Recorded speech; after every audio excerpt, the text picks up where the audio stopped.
All right, ladies. Welcome, ladies and gentlemen, welcome back to the Hawk Vision podcast. I'm entirely too excited today. I'm a fan of edification. Jesus, listen, see, my big brother got me nervous, but this may be the one time that the words that I want to use don't measure up. Our guest this week is literally someone that helped me to shape my thoughts on success, entrepreneurship, as well as being a husband and father. If you've ever been in network marketing industry, chances are you've been taught by someone that he's actually taught. He has a living resume of success like no other. And by that, I mean, he's been able to help hundreds of people reach a 6 and 7 figure residual income. But more importantly, he's a man that believes that you have permission to succeed. He motivates everyone he comes into contact with. He's a best-selling author, serial entrepreneur, currently holds the title of Global Master Distributor and top income earner. My big brother, Edwin Haynes. Welcome to the show, sir. Thank you, Mr. Hawk. You know what, man? It's always a pleasure. Even though we haven't had a chance to be around each other, actually in a couple of years physically, I Yeah, know we send messages to each other. It's all you when you have a true friend is when you get on a call or you get with them and it seems like you picked up right where you left off and never skipped a absolutely. beat. And proud of what you're doing here with Hawk Vision, man. So thanks for having me. Thank you. You know what's funny is I've been having this podcast going for several months now. Got to be almost a year or so, and I've had about 6 or 7 guests on, and it never fails. We talk about our journey or whatever. Network marketing comes up, and I say, "Yeah, Edwin Haynes." And they're like, "What you know about Edwin?" I'm like, "Y'all don't understand. That's big Yeah, brother to the that's years, max." man. Years. Yeah. So it's it's Oh, it's yeah. it's full circle. Glad to have you on the show, man. I'm really humble about it. Appreciate it. Now, as always, I want to respect your time. Thank you. Thank Absolutely. you. So before we jump in, everybody that I've had on the show always marvels and gets really humble about the introductions. And you're the person that taught me about edification. So before we jump into the stories, can you talk to me about how important edification is when you have a guest or when you're introducing somebody or just to acknowledge the accomplishments of somebody that you're working with? I did a training on this just recently, Chuck, about edification as part of what we teach for years, myself and some of the business partners, with Yeah. Holton, been with Holton for years. So, but we have something called LU, Loyalty, Unity, and Edification. And I trained on the edification piece. Edification is to uplift someone and to to I guess this is not the direct Sure. definition, but to give accolades and uplift the person. And there's a purpose for edifying people. I don't lie when I'm edifying people. You can edify in degrees of who they are, and I only edify what's real and talk about some of the accomplishments of a person and the benefits that they may have to society or to others. Yeah. And I know for a fact that depending on what business you're doing, and in particular, one of the companies now, you say multiple, I'm a serial entrepreneur, I am. Yes. But I am an ambassador for the industry of direct sales and network marketing, even though I shied away from it like so many people still do because they don't have the understanding. But for 20 years, that has been in my portfolio and has financed, my oil and gas company, now my software development that I'm doing in the medical space that we're working on with the country of Mexico, different things that I own and do now started because of network marketing and learning things like edification. What I had to learn real quick here, Chuck, is sometimes when you're talking about something and people who know you, you can't come across to them with real value because they're so used to you, who you are, Right. or whatever they may know about you. And so sometimes they can hear it from someone else that they don't know, but they respect, and they can get more out of maybe the opportunity or whatever it is. And so if you edify someone else properly, you give them the power to validate you. Yes. And I use edification big time in my business because I had to understand when I edify another man or a woman, it's not belittling me. is to give them power so I don't have to be them myself, so they can talk about me. I'll put it this way. Someone told me this. I was talking to one of the big business owner, and she hit me with one thing. She said, an editorial is always better than an ad. She said, what somebody else say about you is different than what you say about yourself. Right. So let the editorial speak for you. And just to sum it up, edification is simply an editorial about you or someone else to uplift that person and give them the power. And when you use that the right way, you can go a long ways in business when you do it the right way. Absolutely. And I think the thing that it's done for me, learning that principle, is it's helped me to form relationships, right? Because it shows that you've done the research. It shows that you're not trying to use them, but that you really do appreciate them. Sure. If you can remember back before everything kicked in, before the massive success and all the accoutrements that have come with it over the years, do you remember the moment you decided that things had to change for you, where you were and what that was? Oh man, I talk about that all the time. Absolutely. Some matter I was seeing, man, so much I read now and things be popping in my mind, you know, and I'm reading this and looking at this. Yeah. But you know, again, the old statement, never forget where you come from. I didn't forget. I know I'm the person, again, and not that it was a bad thing, but being the serial entrepreneur and a person that wouldn't mind making the steps, taking the steps towards success and not fearing failure, as all of us from time to time have to go through. Yes. Failure is just something for me to learn from. I always look at whatever that I was looking to accomplish. If I didn't accomplish and it did not go through in the way that I planned it, then what did I learn from that? Those were character building times for me as well. But I am the guy when I was looking for a way coming from the music industry. I spent 13 years of my life in the music industry, not on this big level. I had 2 record deals with a major label. Okay. With an artist, some artists that I had. I didn't do any singing or rapping or anything of that nature. Now, you know you got a good falsetto, man. I most people don't know that, but. Well, listen, I did the business side of the music business, including having a small label here in Texas and through Mississippi, yes, where I'm originally from.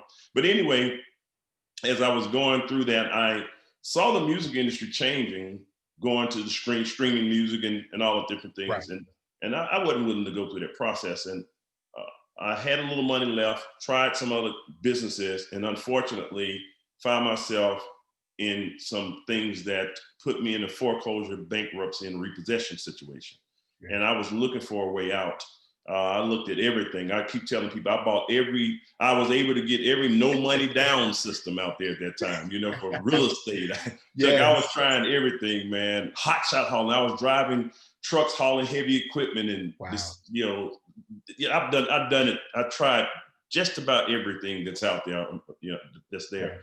Yeah. And going through that foreclosure, bankruptcy, repossession, one thing that got me was something as simple as I was sitting in my home office and I saw pictures of my daughters growing up in the pictures. And I'm like, wow, they're getting bigger right here. And I'm like, I'm missing the time because I'm so busy chasing money. Yeah. And so I said, you know what? Here I am, an adult person, can't really take care of his family and be the leader that I'm supposed to be as a man. And I'm watching my kids grow up through pictures. I got to change this. And then fortunately enough, I ran across the industry of direct sales and network marketing and got started in there. It was tough in the beginning, but I stayed the course. It made me a better person, not just because of the money and you know, what people deem as financial success, but just the personal development and all the things that I've done. I tell people more than the money, the person that I became in the process is more valuable than the money, because now I can go and lead any major company because of the way I've transitioned and grown in this industry. Absolutely. And you know, obviously we've gone back and forth. I had some success working with you, man, but I'm like that DJ in the movie, right? I was local. Like I did. I was good. That's right. But to that point, how did you develop the muscle to stay committed to the why when the business, oftentimes, especially in network marketing or entrepreneurship, the business doesn't reflect the amount of effort that first 90 days, that first 6 months. It doesn't, you don't get the wins. You don't get the small wins. How did you develop the muscle to stay committed when the emotion was, flat out just not there? Well, first of all, my name is Edwin. I'm going to. I love it. I love I it. was born to win. My mom gave me the right name, right? Yes. But Chuck, bottom line for that, man, just to stem off of that, I know I'm jokingly saying that it is my name. I always knew that I would win. And I often talk about coming up in high school. I didn't have a backpack early on in grade school or high school. I had a briefcase. I took my dad's old briefcase, and I would try to stuff my books in there, and all of them didn't. Then after a while, I had to stuff candy in there because I saw people wanted candy, Snicker bars, and different candies, and I was selling candies at school, and I had them in my briefcase. And then I noticed that some of the people didn't like the lunch that they would eat, and so I began to make sandwiches. So we would make sandwiches and sell sandwiches for lunch, right? Okay. So I had this entrepreneur spirit in me all the time. But bottom line is, going through the business success, I knew that if someone else could do it, Chuck, I could do it. Right. And here's another thing too about me. I had to realize and be honest with myself. I'm not the quick study, the quick learner. I'm not the photographic memory person. It takes a little bit for me to get it. But the thing about it is, when I get it, I got it. You have it, yeah. It's lights out. It's game over. You can't mess with me when I get it. Right. So I had to go through and do it in my time and understand that my time was my time. I couldn't do it as fast as Chuck. I couldn't do it as good as Nancy or whoever. Yeah. But I can do it as good as Edwin Haynes. And so my biggest competitor in life has been becoming the better me. So I don't necessarily pin myself up against anyone else. It's right now, I'm gonna tell you this. I learned this too. I'm gonna turn it over because I could go on and talk about this because I'm passionate about it, Chuck. That's why you're here. I had to learn this too. The biggest person now that I'm competing with is the person that I'll be in the next 2 to 3 years. I've already crafted and I can see myself. I'm right now the person that I saw myself being 2 years. As you talking to me now, you can tell my diction is different because I still have my Southern accent, but I speak a little better. I became a little better. I can, articulate the words. I can articulate the vision much better. It's just, I'm not that same guy, and it's okay. I planned this out, but you just wait and see who I'm going to be in the next 2, 3, 4 years as I continue to compete with the person that I've already crafted and designed for my future. Wow, that leads perfectly into the next question, because I think that we often fail to design our futures because we're so busy trying to survive, right? We're so busy trying to, and you know me, like there were moments in my life where I was like, there's no way I can win. There's no way that I can get to where you are, instead of looking at it as, how do I beat last month, right? Or how do I beat the next month?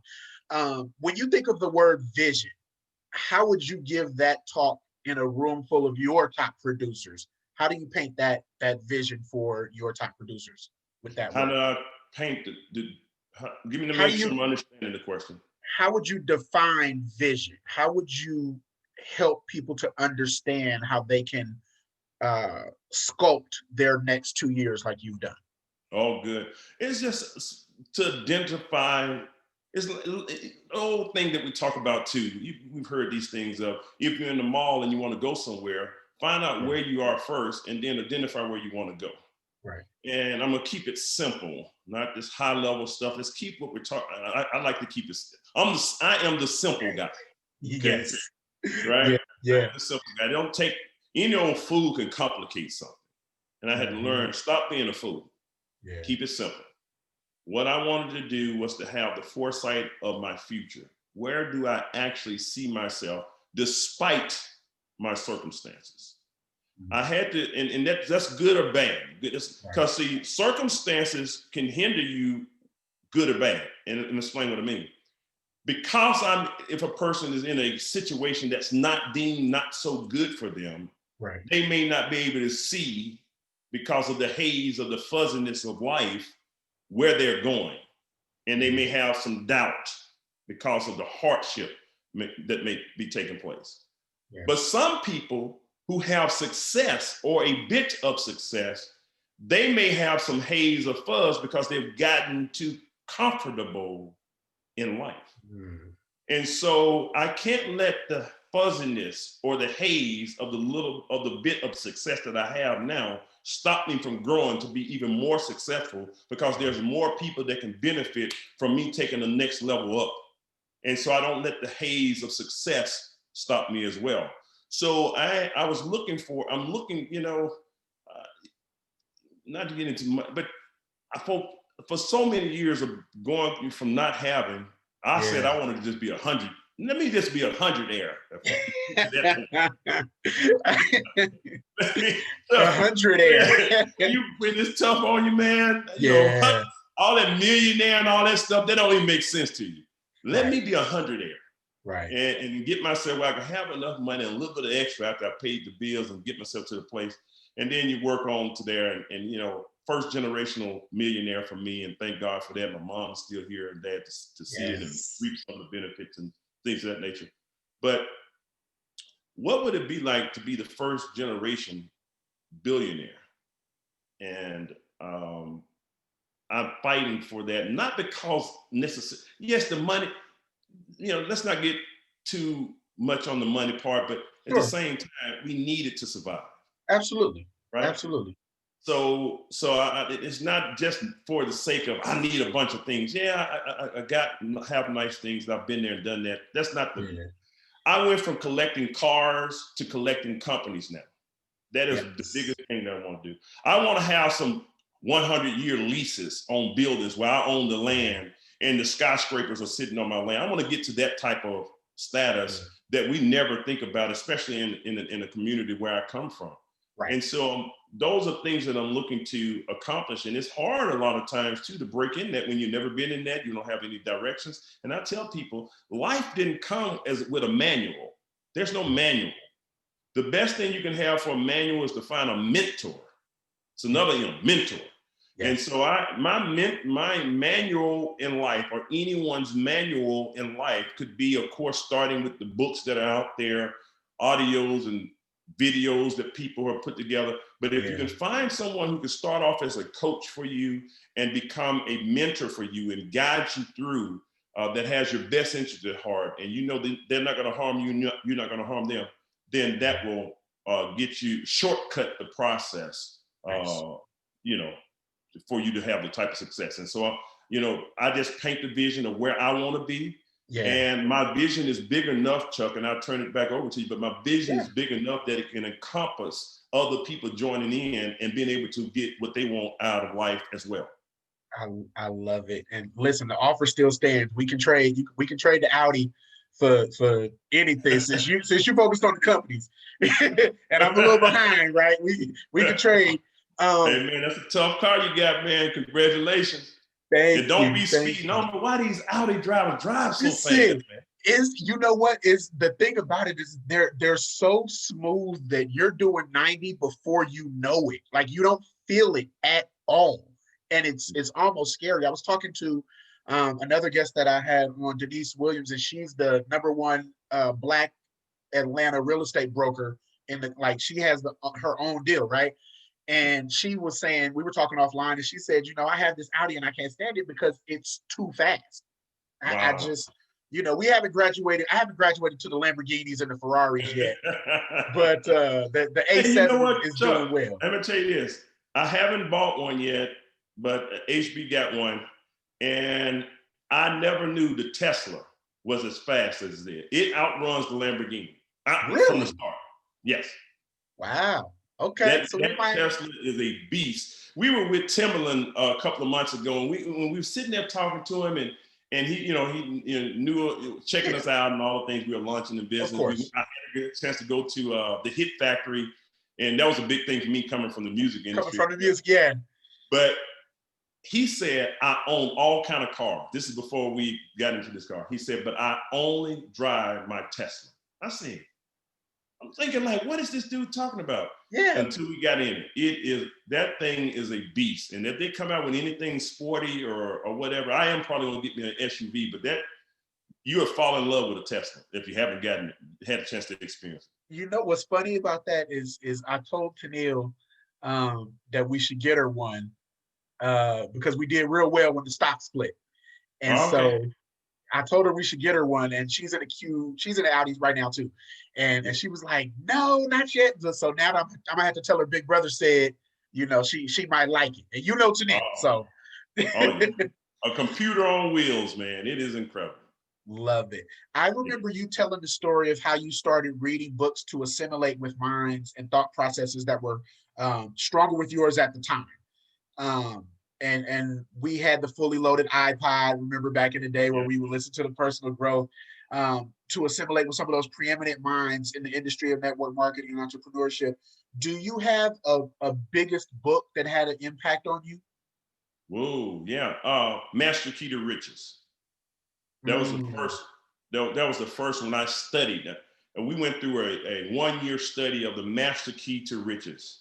Okay. And getting down to my definiteness of purpose and understanding why I'm here and all those things that I studied that with a group of people. And that book, I believe, was that really truly opened the door to the value of reading, because where I came from, reading wasn't anything that was really taught. You know, I mean, of course, school, but once we got out, I was so glad to get out of English class. I was so glad to get out, out of school. Right. And then didn't know that my key to success, I looked everywhere. It's like having your keys lost inside the house, but I was outside looking for them. I was just looking for success everywhere, but in the right place. And it was already there in many places that were printed and some things that were recorded that I still listen to today. Now the iPhone for me is my new iPod, because I can stroll through this and it's thousands and thousands of hours and thousands of dollars that I've invested in books and audios and things of that nature that I read or listen to every single day. Yeah, I think you hear people say readers are leaders and all those sayings and quotes or whatever, but I think people really underestimate how much that stuff gets into your subconscious. Like for me, it's Audible.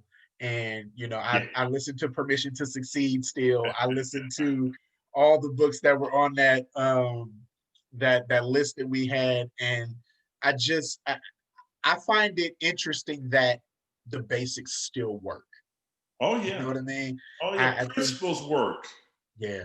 I liken that to, despite whether you believe in it or not, you heard me say this before in one of the talks I've done.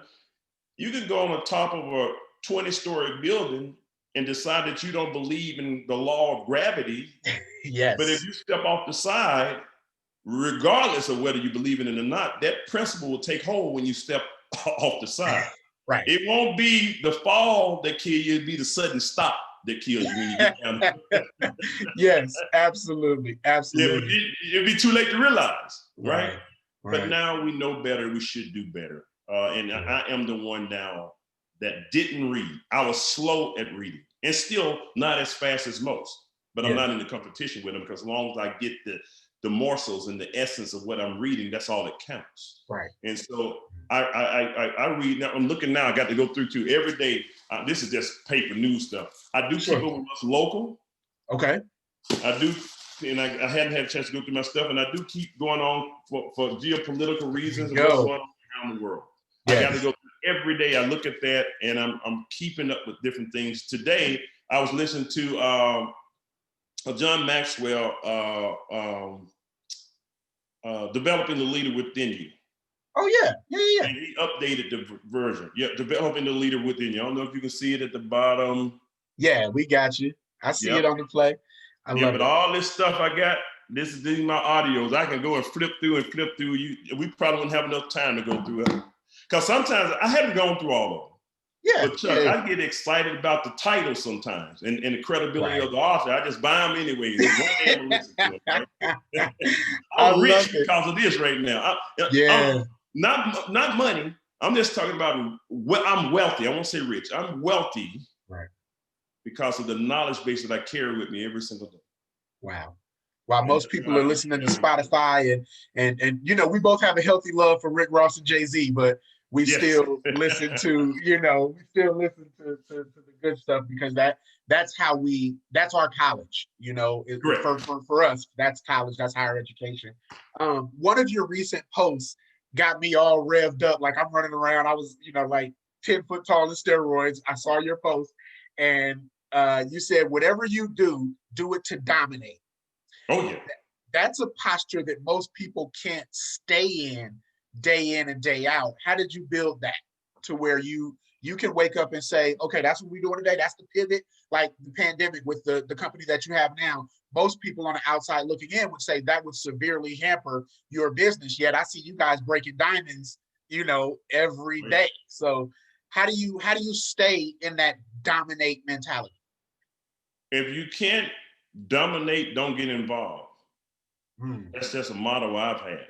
I don't get involved in things to tiptoe around and just once I do my due diligence, find out what it is, I'm coming to make a major impact. I'm bringing value to whatever it is that we're going to do. Yeah. And the company that we now own, you know, we've done billions of dollars of sales for everyone else over my career, which is cool. And we made, I'm not complaining, it was just what happened at that time. We worked and took our share of the pie and pushed us so far that we had to own or start our own company now. Yes. And what we started with didn't, you know, like you said, what's happening in the one part of our industry, one sector of our industry, it was just the start of it anyway. And so we already had other things ready to go that we were able to release even during this pandemic. And it was all strategic. You know, and I know this is not about, I'm not going to even get into names or anything, but I'll just tell you the industry. We released our rideshare company this year. And it was perfect timing for us. Because you got to remember, that's why I keep up with what's going on around the world. Okay. Yes. And then not to give them a plug, I should have done it like this. Right. I'm sorry. Listen, we're gonna have to get them to cut me a check because we don't put their name out there now. So you might have to go on the record and blank the name out. I don't know how that goes, but you get the point. So from paying attention with what's happening around the world, what's happening in my community, the business section is typically what I read first, and then I catch up on the rest of the things out there. So I can know geopolitical climates and all the things, and how do we adjust ourselves for business, especially when I was deeper in the oil and gas. I don't move or do as much of the manufacturing right now. It's because things slowed up. But in the company that we have, we launched our rideshare, and Chuck, this is what happened, what we saw. The biggest competitors took a hit. And that's not a thing that I'm gloating on, but our biggest competitors took a hit because of the global pandemic. Right. So we said, what if we launch right now while they're down at one of the lowest moments, and we don't have to be compared with them at their highest peak? Because some people will look at you and say, wow, why would you try to compete with this big mammoth of a company? Well, we said, if we slip in now, they may still be here, but when we all begin to grow, we can grow together. Yeah. They still gonna be the big boys right now, but at least we can grow together, and we can be looked at and as an alternative to them instead of them being the dominant force out there. And it right now is working. And so paying attention to what's going on, reading and keeping in tune with your industries and all of those different things, that's what go back to dominating. If I'm going to dominate, I need to know what's happening in that industry. I need to know it backwards and forwards. And those are things that we typically do as we're moving along with adding products or services with what we do. Yeah, you know, I'm sure that people are probably going to watch this and they're going to say, you know, Chuck, why do you keep, you know, you got allergies, what's going on with your eye? And and I want people to know that when I say big brother for this one, I don't get emotional often. There's a little bit of a tear right there, because I remember when you would ask me, Chuck, do you really want to win? I remember when we had, T with the health issues in the hospital, and you guys came up from Houston. And so the full circle moment to be able to have you here, like it means the world to me. And so I really appreciate it. So if I get a little soft, it's just little brother, Yeah, I know it's all tough. Hey, we stay tough, man. But it's all with respect to, and real men do have emotions. Yeah. And when you ask me, I know it's been some time for us to be able to do it, and I do have a crazy schedule. But Right. when you called and sent that message this time, I better slow down because my bro called me, and I'm going to take the time. It's an honor to be here, man. Just congratulations. And I know it's going to be even bigger and better as you continue to move forward. And I'm going to be supporting and cheering it all the way. I appreciate it. We're getting close to wrapping up. You introduced me to the concept of a power circle. And what I found is that there's often a bit of an imposter syndrome when you're the new person into the circle. And so when you start achieving success the way that you envisioned, and when the checks start to roll in, or when the accoutrements start to roll in, how do you stay focused in regards to networking up, but still networking across with the people that got you there? You have to also too, Chuck. I mean, you're right. You do have to keep growing and stepping up. The bigger you grow, the thinner the area is too. Yeah. I look at sometimes in life, and people have to realize that certain people won't be with you on the next levels that you grow to or go to. Yeah. And it's okay. You have to accept that, because some people are, we mentioned earlier, that are being comfortable where they are. And even starting out, before even talking about, levels of success or things that we do now, coming up from the people that I was raised with or grew up with or whatever you want to call it, I had to realize that there were going to be two pools, and me trying to, one pool that I would have as I was trying to move up.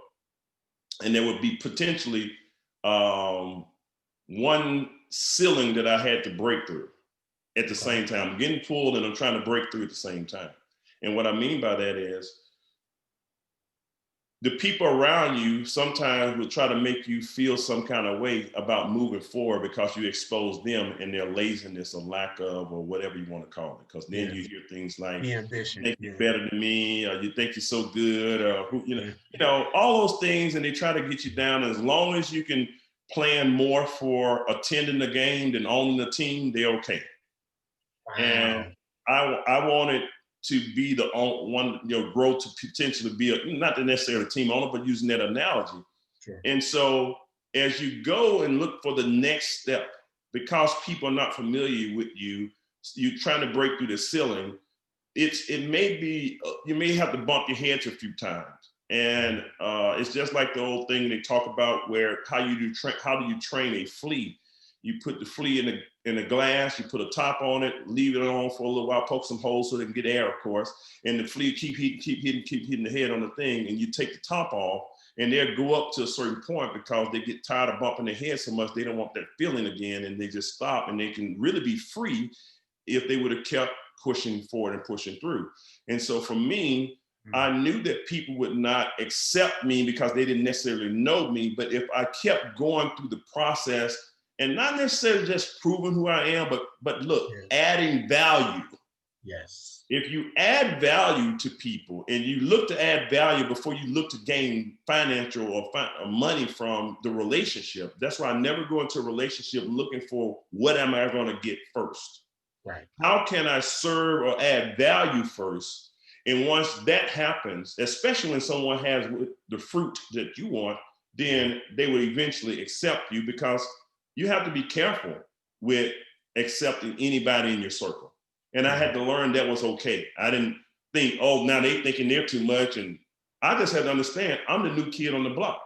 Right. And so I was getting pulled. I was trying to break through, getting pulled, trying to break through. And when you're going through that process and you have both sides seeming like it's going against you, most people quit. And Chuck, I never quit. I never would quit. I never came to people putting the pressure of me trying to leave the pack and keep growing. Yeah. And I never succumbed to me having to hit my head on the lid of the glass ceiling until I broke through. And I continue to do that today. I recall going through and I'm go through my oil and gas days. Yeah. I would go in there and people didn't know I was the owner, and I had other nationalities they would go in as the salespeople, and then they'd want to meet the owner, and right. They was like, who's the owner? I'm sitting in here. I'm the damn owner. I'm the HNIC right now. So yes. Let me leave that you might have to take that one out. No, we keeping it because I love it. I love it, and it's the truth. Yeah, I would go in there and they would like, okay, and let me tell you what this is the unfortunate part about it when you're breaking through though, and especially me coming in, I was a minority owner in with majority other nationalities running the business. Sure. I spent more time proving who I was. I spent 80% of the talking about the things I had and what I have accomplished before they got to my business. And I talked to some friends, some people of the same nationality who was running those companies. And these guys, he said, it's amazing how that worked. Because if it was the other way around, we would have talked 80% about business and 20% about things. Yes, absolutely. And so I had to understand, the thing about it is, whatever game that you're involved in, just understand the rules of the game. Look to understand the rules of the game, and then you play the game how it goes. And that's what I had to learn to do. I didn't do the tiptoeing. I didn't belittle myself. I didn't do anything. Right. I just understood. And most people don't take the time to understand how to navigate to have the type of success that they're having. They see the success they want, and they just start running and running and running. Right. But running without having any understanding is like a ship without a rudder. You're just going in circles. And I didn't have time for that. Let me see, what do I need to do to break through? Let me do my due diligence. Let me do my homework. Let me call on some people that have gone before me, get their experiences, and then go out there and do what I needed to do. And it has served me well, as opposed to when I started before, I didn't know this stuff, and it was tough, man. Now that I know better, now that we all know better, we should do better. It's funny. When I was preparing for this interview, I said to myself, I know the interview is going to get good the minute Edwin says the thing about it is this. I said, if I can get him to say that, I know he's in his zone. So we rocking. In regards to business planning, how do you break down your annual and quarterly goals so that you can measure them effectively? I remember we used to have like the blue zone, the red zone, and the white zone. Like, do you still use that model, or how do you break down so that you can achieve your goals? Yeah, we do have a bit of that. And I know we're talking to all kinds of people. I'm going to keep this one general here and not specific for our industry, of course. But it's amazing that the questions that you're having right now is something I just talked about with a group from Japan early yesterday morning. And they did a little training for them. And I gave them some general things about life and how I have always done business. A few things that we do. Number one, we always had or have 18-month goals. An 18-month commitment. Okay. Yes. 18-month commitment. And working toward that commitment 90 days at a time. So I knew what it is that I wanted to accomplish. I set out a plan of what it was that I needed to do to accomplish that. Yes. And then I put my head down for 90 days. So right now, we're going into a brand new year. I'm already ahead in this year already. I'm not working to close out. I'm going to close out this year anyway. But my focus is on the fresh new 90 days. And my 90 days, I'm cheating a little bit. I have some extra days in here, right? Yes. So the first quarter of the year, I'm already ahead, because many people they wait until the clock strike 12 for the new year before they start working. So right now I'm already ahead of the game, knowing that what I'm going to accomplish in 90 days, and my head is down to get the job done, to get my first milestone out the way for the first quarter. Yeah. And I do my assessment after that. So around the end of March, I go in, do an assessment toward what I'm looking to accomplish for 18 months. And then I go back at it 90 days, assessment, 90 days, assessment. And now I'm all good. Now, here's another part to that too. It's 2 times that I look at things for myself. Okay. One is toward the end of the year. Around October, I look at my personal income goals or what it is that I personally want to accomplish. You need to know what it is that you want to accomplish from that standpoint too. Right. Not just the business goal, but what am I going to accomplish? And now I have that idea of what my year is going to look like for me. And then I can put the 18-month commitment, 90-day working ethic toward getting it done. That's going to help me accomplish what my personal goal is. Right. After I do that in around October, no later than November, it's all about who I'm going to help and grow in order for me to accomplish this goal. Because the old saying go, if you help enough people get what they want, you always have what you want. And so I make sure I have the ability to now focus on them, and I'm not looking at people as a dollar sign. Right. How can I grow? Because if you with me, you should grow because of your experience with me. It's period. In the story. If yeah. not, we don't need to do business. I don't want people who are going to be stagnant in life, who don't want to move forward. I don't care if you came in as an employee. I expect for you to look to go through the ranks and grow. You should become successful because of the person that you have encountered in Edwin Haynes. And everybody, I hope people will grow to learn to do that. But anyway, my next time for me to look at my overall goal of what it is I want to accomplish is around the middle of the next year. It's to make the assessments, to make sure I'm on track, and then I go and continue with my 18-month commitment. And so I kind of look at 2 things. One, for personal purposes. Yes. And then 2, what do I need to do from a full business standpoint for 18 months in order to accomplish that? Wow. And I work at 90 days at a time.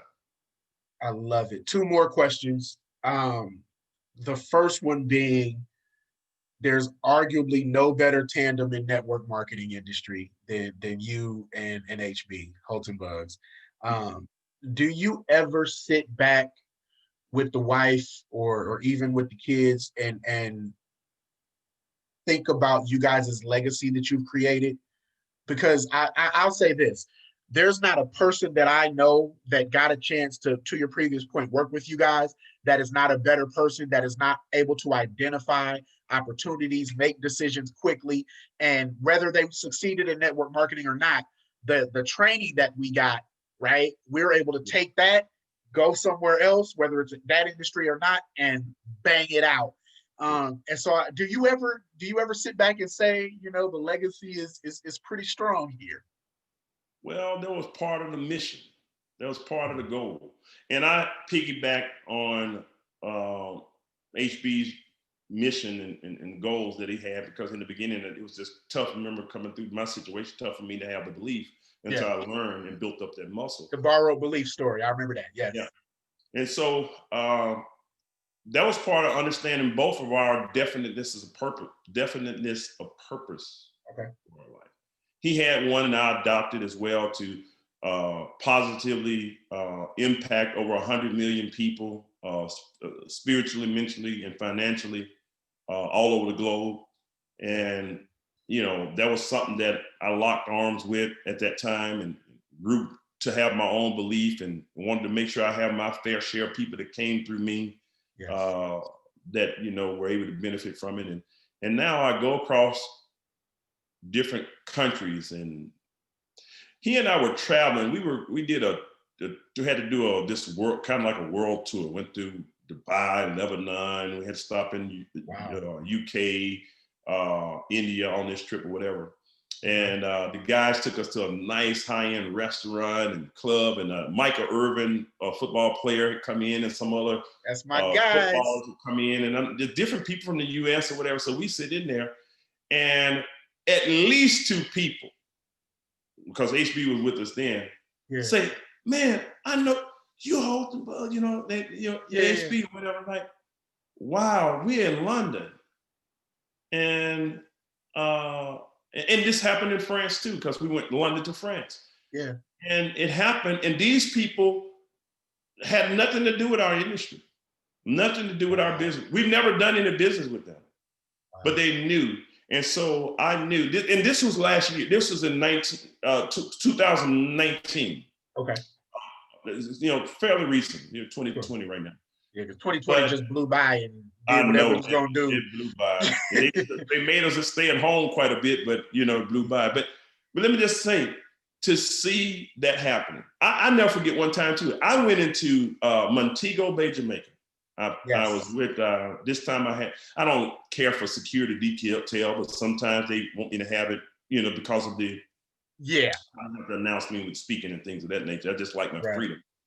But this time I had you know, most certain considered high risk countries, Montego Bay, to me, where I was, is not high risk. Right.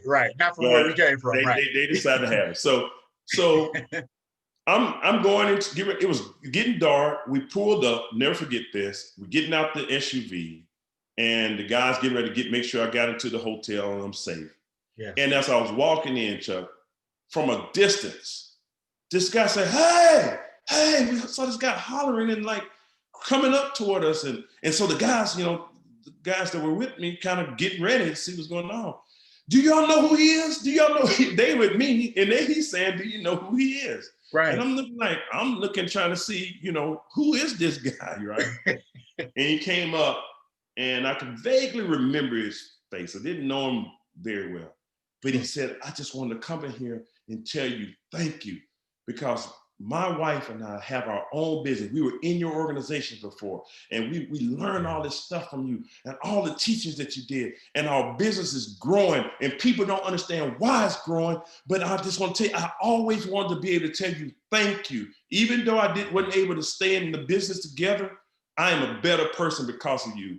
Yes. And I was the little guy from the state of Mississippi that lives in Houston, Texas, that was in another country. Someone else came running to me and said that to me, that I knew the change in my life and the challenges I went through and all of the hard work, and still now looking to grow. It was well worth it, because like I said before earlier, the person I became in the process was more valuable than the money. And that's what I'm excited about. And we hadn't scratched the scratch of what I know we will be able to do for people around the world. Yeah. I echo that sentiment. I still talk to Pam and Zach. Oh, yeah. You know, we still rock. Last question, because I definitely want to appreciate your time. You know, I could do this forever with you. What's the one thing you've learned about leadership that you wish more people knew up front or sooner? Oh, wow.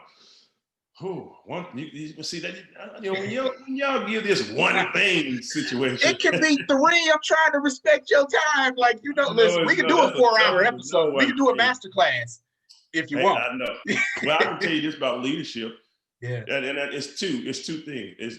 One is leadership. But I learned this some time ago. The two highest paid professions, what people pay big money for, is for sales and leadership. Right. Because no matter what you do around the world, you got to sell something. That's what our life go by. You selling yourself, or, you know, in some form of fashion, with maybe if you're an attorney or you do nails or you do hair, or you got to sell your service, that you are the competent person that they can buy and spend their money with. Or if you have a product or service, our world is about bartering and being able to sell and do things. So we can't get around that. And so big companies still pay big money to people who can move their services or product. But also major companies pay millions and millions of dollars for leadership. Somebody that can steer the ship and get the company from one place. Same thing too for a sports team. Someone that can lead the team to a championship. They pay millions of dollars for that talent. And so if you're looking to have true success, and if you're looking to have a major impact in your life and in other people's lives, you know, invested almost like LeBron James. I'm gonna use an example of LeBron James, and this is inspires me quite often to know what they were talking about with him spending $1 million a year on his body. Yes. $1 million out of all the money that he has. I never heard any other athlete. And he has just as much fun as many other people, but when it comes down to business, as the leader, and that's why he's still performing now, almost 40. Yeah. Because he invested in him first. And so as a leader, you invest. I have a budget for Edwin Haynes for this. I didn't want to be the guy that spent more on the outside of his head than what went on the inside. Yes. Right? Yes. And so that's why I still go through the process of personally developing, growing myself, keep in tune with my industries, all the things that we've talked about, because so I can be a source or a person that can lead people and be able to lead myself, number one, to have the type of success that I was looking for. But it starts with you. Is there anything that you've learned as an entrepreneur? And this is just, Chuck asking Edwin at this point, but is there something that you've learned in business that you use in your relationship, or vice versa, something that you've learned in your relationship that you use in business? Yep. Dude, man, you seem like you've been around me. You put a microphone around me. No. These conversations. But I talk to so many people and different things. I mean, it's, again, principles are the same. I was talking about, this is one. Here's one. When you're working with people, just like when you're with your spouse, they always want to see their voice in the decision-making process, especially if you are the leader. And so when I have a team of people and they're talented, and I don't want people that are necessarily, I'm the sharpest one. I want people sharper than me, but trust me to be able to put the package together in order for to accomplish the whole goal. The coach, the mentor, the leader, they can bring it together. I'm that person. I may not be as smart as them. You may be better at math than I am. You may be better at whatever, but that talent, I know how to assemble that talent, and so we can get the end result. Right. But what I do is I make sure that if Chuck is my lead person for marketing or whatever it is, that if I am going to be responsible for making the final decision, Chuck knows that Ed Haynes, the leader of the pack, listened to him and his voice mattered and he had value. Wow. So that goes into my household. Even though, my wife gives me, and we have the agreement, and not being facetious, but we have the agreement that right? We still have to have an agreement. Right. If you agree, you're gonna have a problem at home, right? So here it is. She said, okay, hey, listen. In other words, there is a such thing as the business of marriage. Yes. And you have to identify some things. If not, you'll be all over the place. Right. Not that I can't cook, in which I do, but it is not my job every day to make sure that I eat at my home or we eat at home. Right. It's my wife chose to take that role, and either she's going to make it happen or she's going to use our chef. That's up to her. Correct. We already had an understanding. It's not, even though I don't care how big I get, it is not her job to take the trash out. I take the trash out. Listen, Chuck, on Mondays and Thursdays, I'm the trash guy. You can call me what you want out on the stage and Mr. I'm the trash guy on Mondays, Mondays and Thursdays. Taking that trash out, partner. Yeah, right? Listen, don't nobody want no smoke with Andrea. Don't nobody want no smoke with Andrea. Right. So here's the deal. Here's the deal. And I can name a number of things we'll identify who's going to do what. Yeah. If she ever had an issue with something that I dropped the ball on that I was responsible for, and she brought it to my attention, I can't get mad because I know that's my responsibility. If I ever had an issue with something that she was responsible for, and respectfully bringing it to her attention, she don't get mad because we identified that. But let me bring it on home. That's just an extra tip people got on that one. But here's the other part. As we make household decisions, I am the president, if you will, she's the VP, and that role is just as important as the president's role. I make sure that she knows when I make the final decision that her voice is heard. And that means she's included. And I'm not just doing my own thing. And so how you do anything is a statement we always use. How you do anything is how you do everything. Yes. I keep it respectable in my businesses, and I keep it respectable and even more respectable at home, and making sure that I'm just not being this big leader and it's just my way or the highway. I make sure that people feel inclusive in that, and that now makes them feel want to perform more, make your spouse want to love more, care more, make your team want to work harder because they all have value. And that's the thing. People just want to feel valued. Yeah. So that would be my tip on that. I love it. Well, this is usually the part where I would say, let everybody know where they can follow you, but you're Googleable. You are Bingable.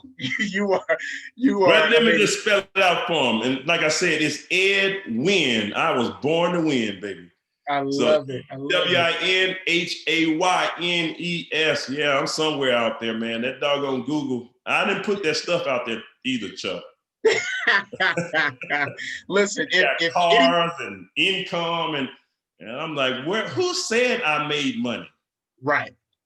Who said I made? I didn't print that stuff, but yeah, no, he said I didn't print it. I thank you. I really do. From the bottom of my heart, you are somebody that has taught me so much in regards to business and principles and life. And like I said in the intro, somebody that has taught me outside of my dad, husband role, father. I remember the story where you took out the cash so that your daughters would know what it looked like, to count that out so that they wouldn't be impressed by some little joker that we would have to pull up on and remind him, who we really were. I can't thank you enough for taking time out of your schedule to jump on, and I really do appreciate that. Thank you very much.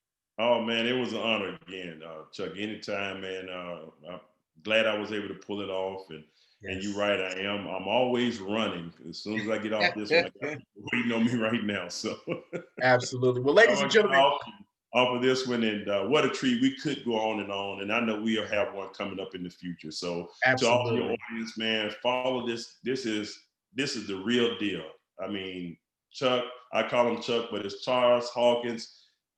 Hawk Vision, dear friend, a brother, someone that I've seen grown as well, always looking to add value. And I pray that the audience that's watching this get as much value out of this as he has desired for you all to have, and continue to grow and pass the word on about this show like I'm going to do as well, so that people can get the good content, because I know that's exactly what he's going to be presenting in the caliber of people that he have here. He's always he's come through our system, so he's known to only do the best, and he better represent. So you're gonna get the goods from Mr. Chuck Hawkins. Congratulations on Chuck on everything, Chuck. Appreciate you. Thank you very much. Thank you very much, man. 3K for life. Yes, sir. It's always gonna be. You brought the old school name up, bro. Yes, it's always gonna be that, man. I couldn't thank you enough. Ladies and gentlemen, thank you so much for spending time with the Hawk Vision podcast. Make sure you like, share, and subscribe across all your platforms. Make sure you share this with other visionaries just like you. You've been listening to the great one, the winner, the greatest of all times, my big brother, Mr. Edwin Haynes. Thanks for tuning in. Thank you, man.